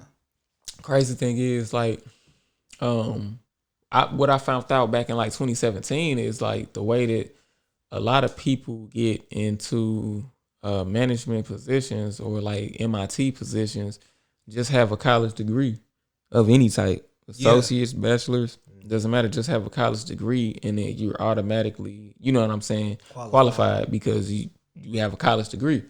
And you know what I'm saying? And the crazy thing is somebody without a degree can do it, but it's just a prerequisite to limit the amount of candidates.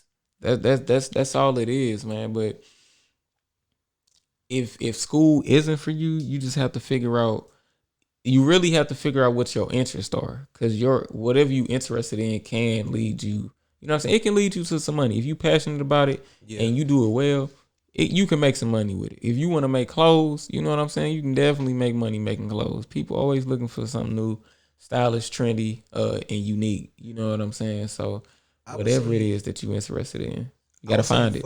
For those that are viewing, if school isn't or college isn't necessarily for you, I will go the trade route, because if you look at the other countries in the world, their infrastructure is amazing.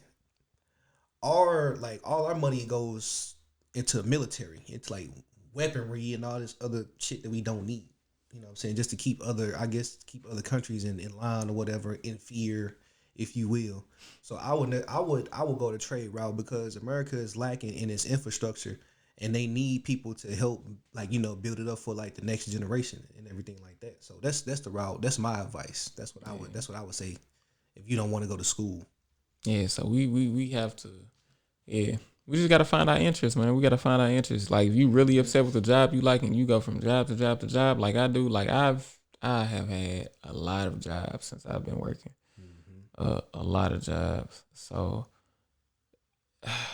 like this time, like when I was thinking about when I was considering quitting and I started looking into other jobs, I sat there and realized, man, like, dang, man, like, how long before I want to leave there? You know what I'm saying? It's like, I've been here like I've been with this employer for a year and 7 months, and this is the first time I've been I've worked for an employer over 8 months in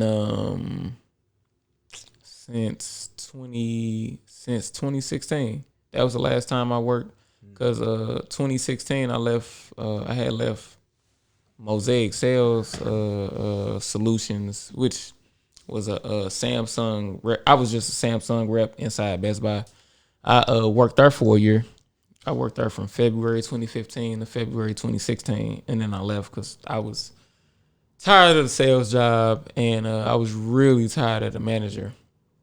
I hated the manager, man. He wasn't a people person, man, and I just don't see like for him to be like our direct manager. I really just can't see how you can't be a people person.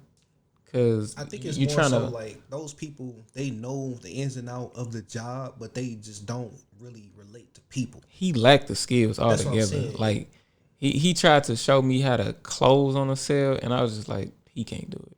And then he went and talked to the woman, and she didn't buy. And he walked over there like he was gonna get her. He said, "Watch this, I'm gonna get her to buy this." And he walked over there. He was talking to the lady. He smiled, but he just He didn't know how to finesse. he didn't know how to finesse, and he looked like a slime ball. Like he just looked like a little shiesty dude. You know what I'm saying? So he's not somebody you'd really want to buy from. Like he don't have an inviting face for one. So he doesn't invite. You don't feel welcome, and you know what I'm saying, want to sit there and chat it up and stuff like that with him. Like she actually cut the conversation short. You know what I'm saying? Because I know she got the vibe, and I said, and then he came back. He said, okay, so even though she didn't buy, you know what I'm saying, I still got the point across and blah blah blah blah blah. And she may come back. She might buy from you. And I was just like, yeah, okay. She didn't come back at all. Wait, you know what? That lady in particular, I think she actually did when he left the area. I think she did come back to look again. Right. You know what I'm saying? She just ain't want him to be over there. Exactly. You know what I'm saying? And a lot of people, like, they already know what they're gonna. You know what I'm saying? A lot of people know that they're gonna buy when they walk into a store. You know what I'm saying? They know what they're gonna buy. You know what I'm saying? They have their mind made up, I believe. You know what I'm saying? Because when I walk into stores nowadays, I know what I'm going in there for. Exactly. You know what I'm saying? So when somebody says, wasting no time. Hey, do you need some help? No, I'm good. Gonna go. So, because I already know what I want. You know what I'm saying? So I don't, you know what I'm saying? And I don't want nobody crowding over me. You know what I'm saying? Because if I'm looking at something, I'm really trying to, you know what I'm saying? I'm trying to see the specs on the box or whatever the case it is, you know what I'm saying? And inspect it out and sit there and question to myself, okay, what is this going to be like when I unbox it? You know what I'm saying? Is it even worth me taking it home? You know what I'm saying? So, and it's also people approach too. Like, you don't approach them right. You know, so I'm going to just use your analogy with the cars and whatnot. So if I see a customer come in, I'm gonna let them look around for a little minute. But if I see them, you know, looking at a particular car, I'm gonna approach and be like, "Hey, you know, are you interested in this?" Blah blah blah blah. Mm-hmm. And if so, just let me know, and I'll come back and I'll assist you with that. Right. Yeah, man. I just, so, yeah, man. So it's just like that was the last time I didn't work for somebody for a year. Was back in 2016. And we're now in 2021. What was that job you had? Was it Enterprise? Yeah, I worked there for a little bit. Yeah, that's what I thought it was. Yeah, I was there for 8 months. It's so funny because it wasn't.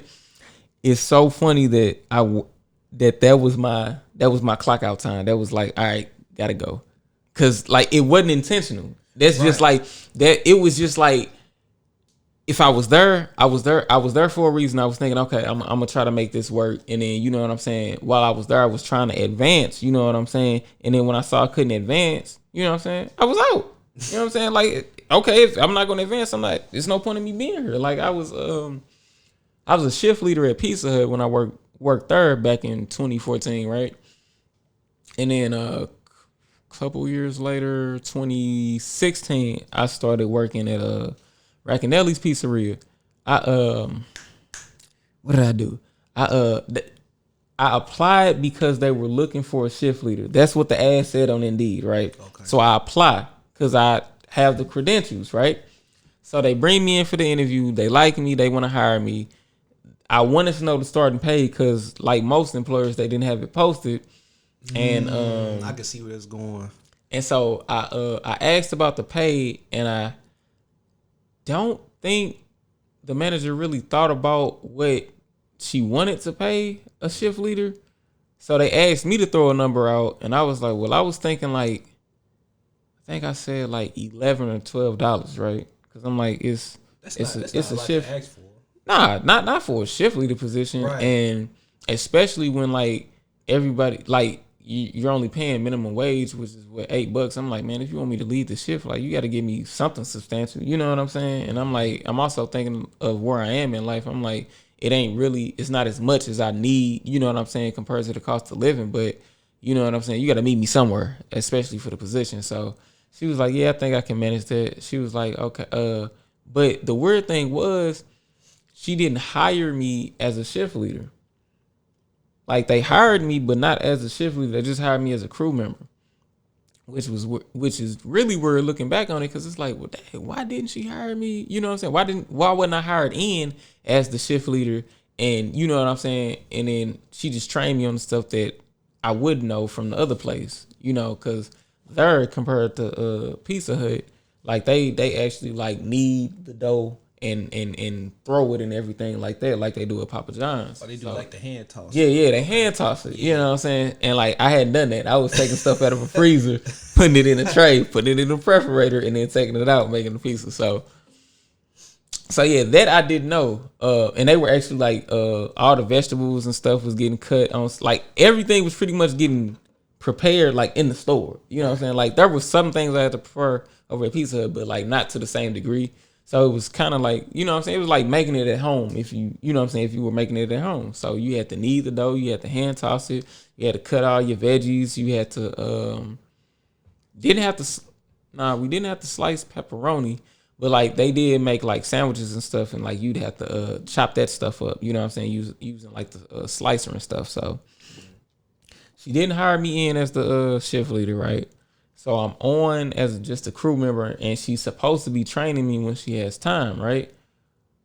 So I had a card, and she wanted me to be a delivery driver. They asked me this in the interview, and I was like, no, I'm not going to be a delivery driver. I said, that's not what I'm coming here for. I said, yeah, I get that. You know what I'm saying? I know it's pizza. You know what I'm saying? Pizza's popular. You know what I'm saying? I know you're going to be swamped on Saturdays and Fridays. You know what I'm saying? They're going to need somebody to deliver. I said, but no, I'm not looking to be the delivery driver. They were like, they asked like one more time throughout the interview, and I was like, if you absolutely need me, I will. I said, but I'm not gonna be a delivery driver. I said, I'll do it every once in a while, but it won't be every day, it won't be every shift. I said only if there's nobody else here to do it. Right. So that being said, I only did it a handful of times, and initially I wasn't even asked to do it. Because I was very clear that's not what I'm here to do. Right. And over my course of time there, I was you know what I'm saying, I was cool with working there, and I had honestly almost forgot that I had even applied to be a shift leader until like I made a mistake, and she would bring up the fact that, well, you say you want to be a shift leader, but then you keep making these careless mistakes, and it's like, you know what I'm saying, like that's, you know what I'm saying, like, okay, I made a mistake. I get it. You know what I'm saying? I know this is all coming out of your pocket because you own the location. I'm sorry. I apologize. You know what I'm saying? But I mean, that's, you know what I'm saying? People make mistakes. You know what I'm saying? You know what I'm saying? And once I make one mistake, I'm not going to make the same mistake twice. Okay. But don't sit here and try to chastise me and say, essentially, well, this is why you're not a shift leader. You know what I'm saying? So basically you saying like they hired you as a crew member first to see if you can handle the responsibilities of the shift leader, kind of, sort of. Nah, that's not what I think, because it gets better as the story goes along. Okay. So that was, mind you, like any time I made a mistake, that's what was said. You know what I'm saying? She hinted at the fact that you want to be a shift leader, but you know what I'm saying, you can't make these mistakes as a shift leader. You know what I'm saying? But the only time we talking about shift leading is when I make a mistake. You never talking about it any other time of the day, right, any other part of my shift. You know what I'm saying? You haven't, like, yeah, you know what I'm saying? Yeah, I would need though, but she hadn't, you know what I'm saying, taught me how to like hand toss it and spread it out, you know what I'm saying, to make a pizza. So So that just sounds like a training issue. They didn't teach you they didn't teach you anything. Sounds like she wasn't really looking for a shift leader. Is what it sounded like. You know what I'm saying? So maybe like 7 months into the job, 7 months into the job, one of the coworkers that worked there, she had a sister that had previously worked there, but the girl that was currently working there got into some trouble, and so I think she abandoned the job at the time, and so the manager called on her sister to step in, right? But her sister didn't just come in and take her sister's position. She came in as a shift leader. Oh, okay. And I was like, scratching my head, like, I've been here like 6 months. Like, I have been a shift leader. And I'm like, you have yet to train me, and then you bring somebody else in as a shift leader? And I was just like, it's time to go. I was like, it's time to go. I was like, for one, I'm coming. I said, for one, you played me. You know what I'm saying? You played me because you posted this. I applied for this. I have the credentials for this. And then you don't give it to me. And then I'm here for 7 months. You know what I'm saying? And then you just bring somebody in as a shift leader. And I'm just like, yeah, I'm not cool with that. So, and then on top of all of that, I mean, this place, I'm driving from St. John all the way to where was this at? Webster Groves. I'm like, yeah, I'm not burning gonna keep all that doing gas this. for nothing. Like for $8 and change, I'm like, yeah, you can keep it. I'll work right around the corner at the O'Reilly's for the same amount and not spend all that money on gas. So yeah, that's when I ended up there. Worked there for 8 months, then went to Enterprise, and 8 months there, went to BMW, and then 8 months there. And I actually got fired from there. That was the first time I had ever been fired. It was so crazy. And ironically, I didn't feel bad from being fired. Like, I felt relieved because I hated that job because of the culture there. Like, you said at BMW? Yeah. Okay.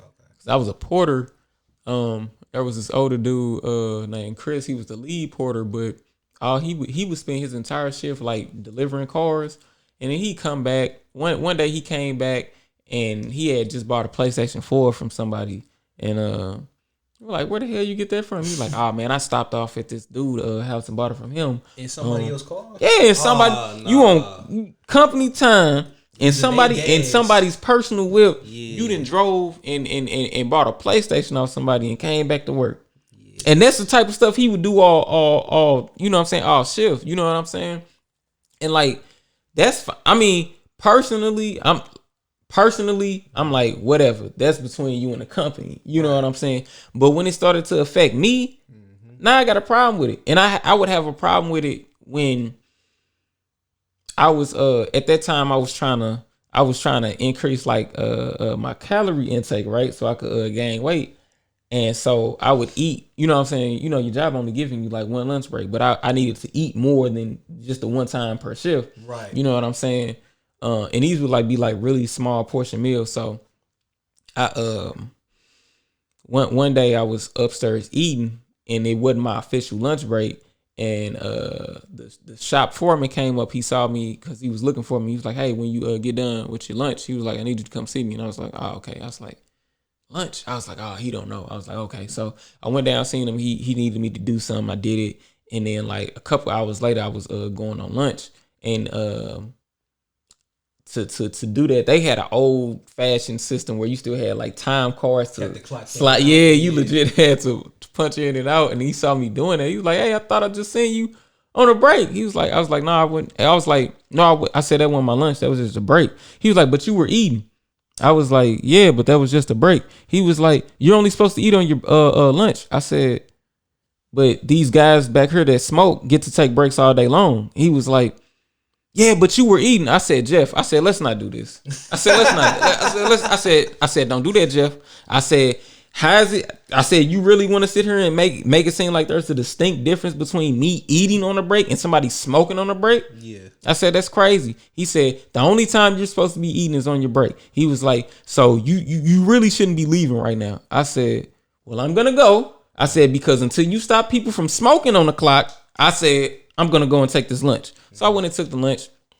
It rubbed him the wrong way, but he rubbed me the wrong way. Cause cause now you're discriminating against me because I don't smoke. Yeah. You know what I'm saying? Yeah. He smoked. Yeah.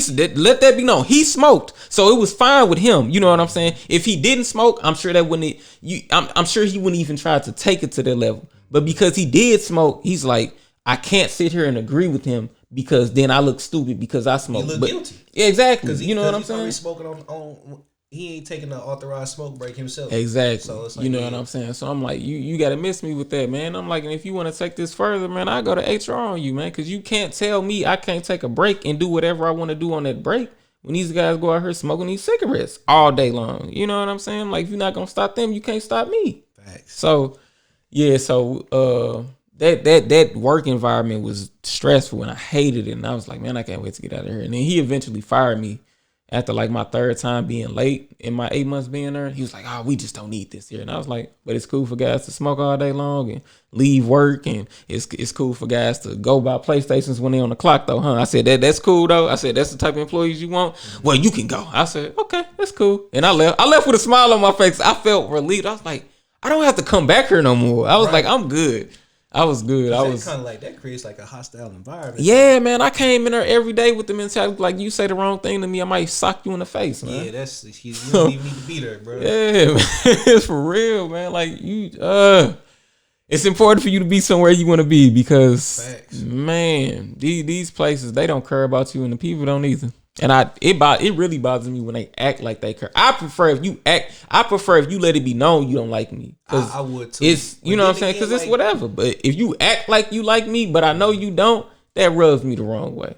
See, I think the reason they don't tell you that they don't like you because at that point it could be seen as discrimination, and they could be exactly anything that anytime you discipline me after that, I can say, well, he already doesn't like me. He verbalized it. Exactly. So that's why they can't outright come out and say it, even though you know for a fact that that's what that is. Right. So it's like, yeah, that's crazy because they might mess around and lose their job behind that. Exactly. And you know what's funny? He fired me, and then I was actually in the process of talking to the sales managers at the dealership to transition from being a porter to being a receptionist. You know what I'm saying? Because I like cars anyway, and BMW is one of my favorite brands. Right. So I was like, man, I like the cars. I'm like, I don't mind, like, you know what I'm saying? And in the position that I was trying to transition to, my job was gonna be assisting the customer after the sale. So the day they get the car, you know what I'm saying, just making sure they know like all the key features, which really their salesman should have already done, but just double checking with them and asking them if they had any questions and things like that. And if they were to call, you know what I'm saying, just set up appointments and stuff. So I was cool with it. You know what I'm saying? It would have gave me a new reason to come to work and I would have been excited to do it. And so so even after I got fired, I came back up there like once or twice because I was trying to check on to see if I was still transitioning. And they told me that, well, whatever happened back there doesn't have anything to do with what happened up here, but I never transitioned to the position. But one thing that did happen, I didn't make the transition, but Jeff made the transition. He got demoted. So he went from the manager of the shop, managing all the automotive techs, to a service writer. That's what it was. I was trying to think of that the other day. I was telling this story to somebody else the other day, and I couldn't remember the position that he had to take. So there were 3 service writers there at the dealership. I want to say Armin, Brian, and Tyler. And Jeff got demoted from a shop foreman, and Brian got promoted, and he became the shop foreman. So did they say why that happened?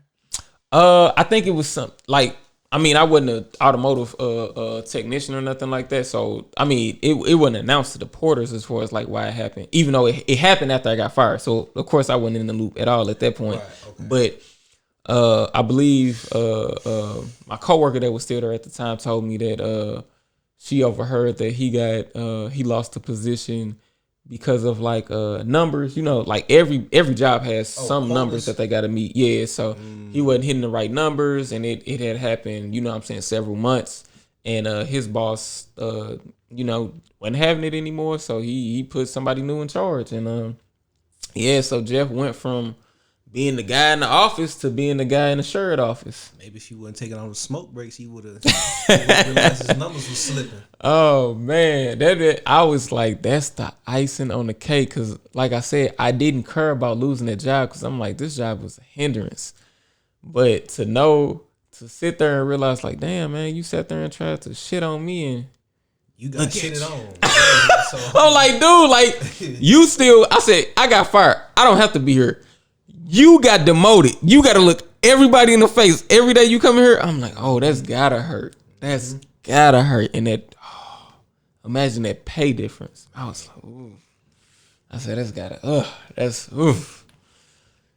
Well, you got to be nice to people. Oh man, you want to be treated, you got bro, exactly. Hey, man, karma is a mother. Exactly, because it bit him in the ass. He's out of there. So yeah, man. So that's what. Yeah, that's. I mean, this is my experience with jobs. Like, if I can't advance, man, I get out of there. I'm actually trying to get out of this job now because they overworking me and I'm underpaid.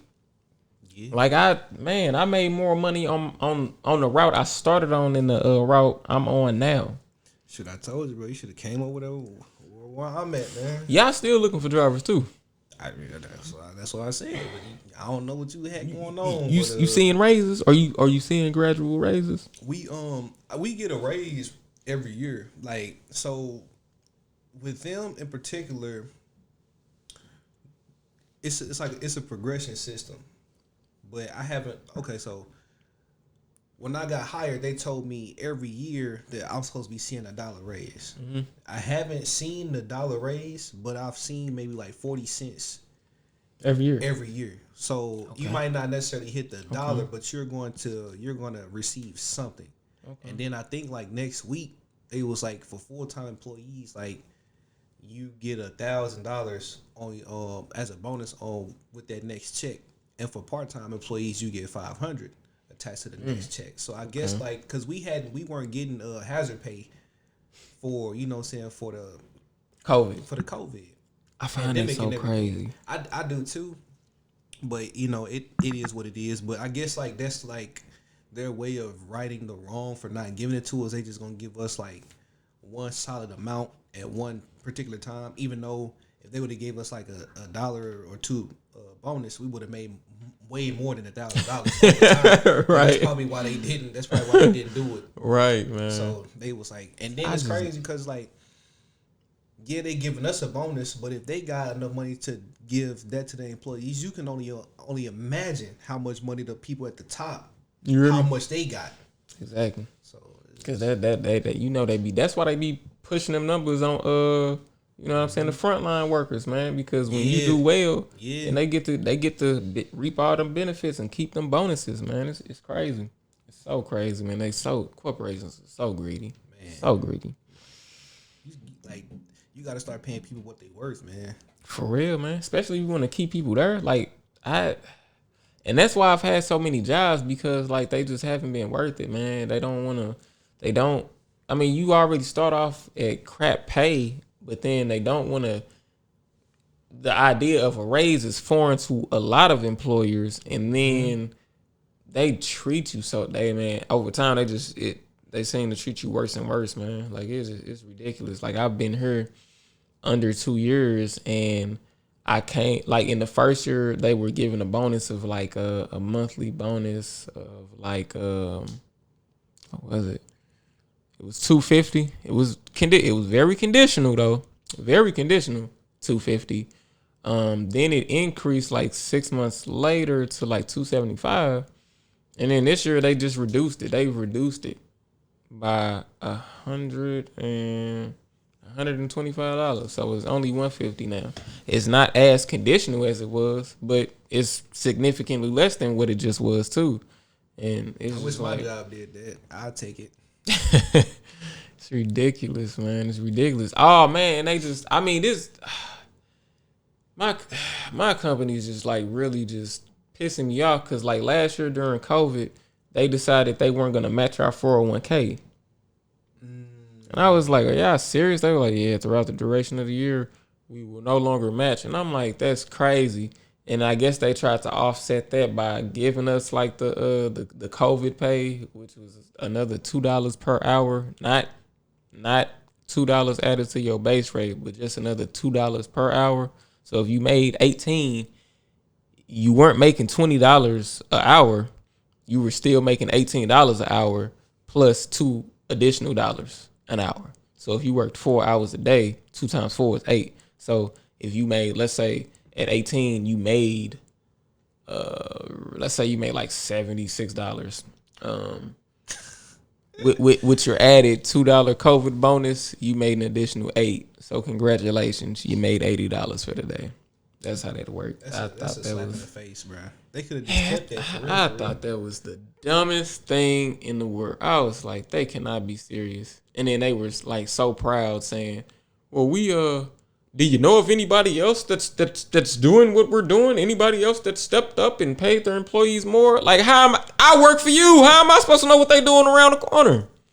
So I was like, man, I could have kept that. So to hear you say, yeah, I didn't get it, I was like, man, I was hoping you said yeah, because the very next moment he said, does anybody FedEx?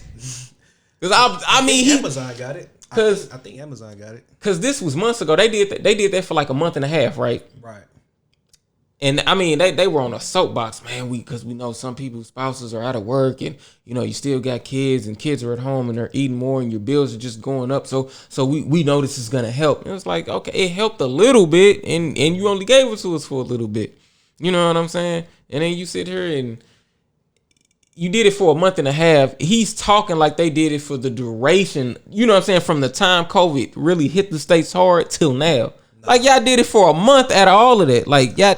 It wasn't a lot. It wasn't as much as you would like to think. But when you driving around in a 7 Series Beamer and a Toyota pickup truck, I guess you don't see things the way I would see things. That's what I'm saying, because I'm like, bro, like they need to give it to the people that really need it. Like all the people that's making 6 figures and more, like those guys don't need that. They don't get it. You know, they don't need that. Like you said, you driving a Beamer. Beamer, your 7 Series. Premium plus gas. Like, come on, man. That's 7 Series. Oh, it's taking premium. That's what I'm saying. That big body. I'm like, bro, they don't need that. Yeah, it's taking premium. It's taking premium for sure. And shoot, I think even though his isn't like brand new, like it isn't like the latest model.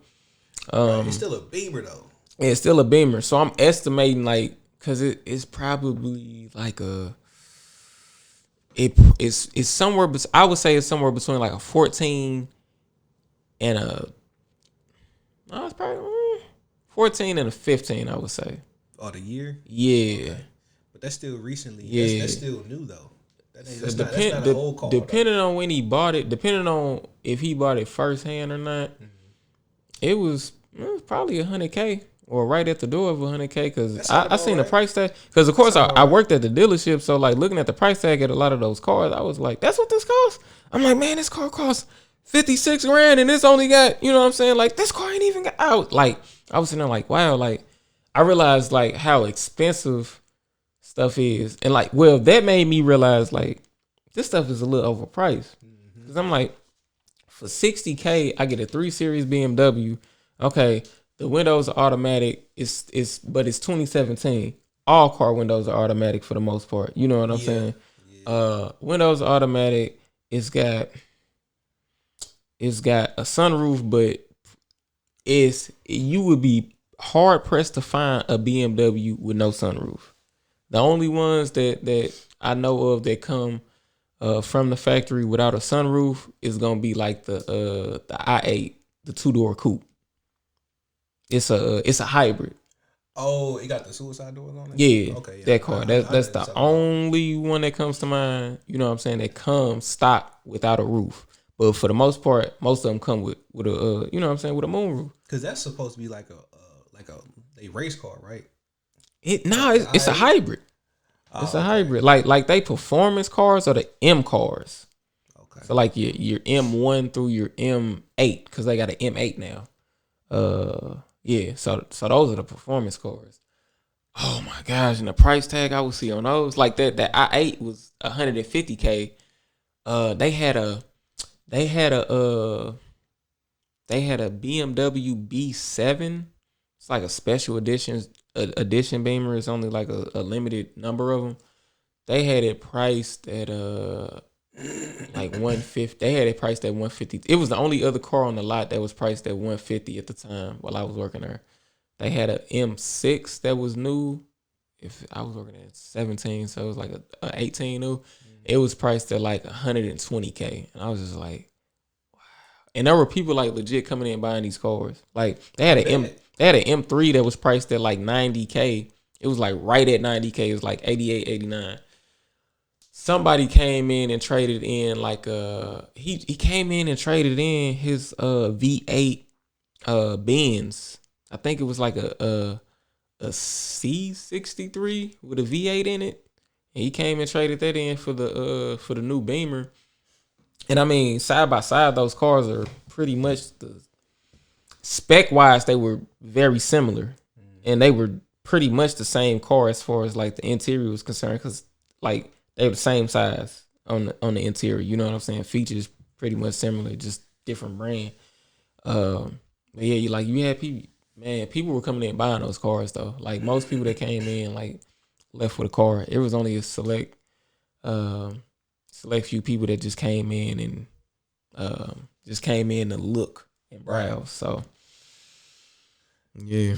Yeah, when you go up there, you definitely got to know what you want. Because I mean, shoot, somebody like me, I ain't got no business up there. man. I was trying to. That's probably about it, ain't it? Yeah, man. I was trying to think of the thing I wanted to wrap up on. It's slipping my mind. Well, I would say this. We'll be having that outro, the intro and the outro songs coming up pretty soon though. So just stay tuned for that. For sure. Was looking to have some special guests this episode. Special guests couldn't make it this episode. That's okay. I will branch out and try to see who else I can get. So if you get, you know what I'm saying? So if I reach out to you and I'm asking to see if you can make it, you know what I'm saying? You know, let me know if you can make it. If you can't, you know what I'm saying? I'm planning for that because I was actually supposed to have like 2 people come today and shoot that couldn't make it. So I don't really want to reach out to too many people at once, you know what I'm saying? Because I don't want to overbook and have a whole bunch of people here, you know what I'm saying, and not be able to shoot all the content or get everybody featured. So, you know, if I reach out to you, if you say you can make it, please come through. I'd really like to have you on the show. Otherwise, I wouldn't even be contacting you. So be on the lookout for that. Be on the lookout. Those that I've spoken to prior to the podcast launching, I will get you on the show. Just please be patient. I'm trying to, you know what I'm saying? I'm trying to build, you know what I'm saying? Just build the podcast up a little bit. Trying to give it some content, give it some body before I start bringing people in, even though I was trying to bring people in on the second episode. But just please be patient with me. I haven't forgot about you. I will get you on the show. And I think that's pretty much it for me. Yeah. Like I said earlier, I'm gonna try to have the links to the first 2 episodes added on my page, so just stay tuned for that as well. All right, guys. This is Rich Thoughts. We are signing out. Appreciate you guys. Slogan coming soon. Slogan coming at you right now. Tune up and turn in. We appreciate you guys. Love you guys. You loved the first episode. I love that you guys loved it. Please give feedback and don't forget. Do your job, nigga, and hit that button. Hit the button. Hit the button. Don't. The man is upset already. Hit the button and alleviate that man's stress. You know what's gonna happen if you don't. Hit the button. Just hit the button. Rich Thought signing out.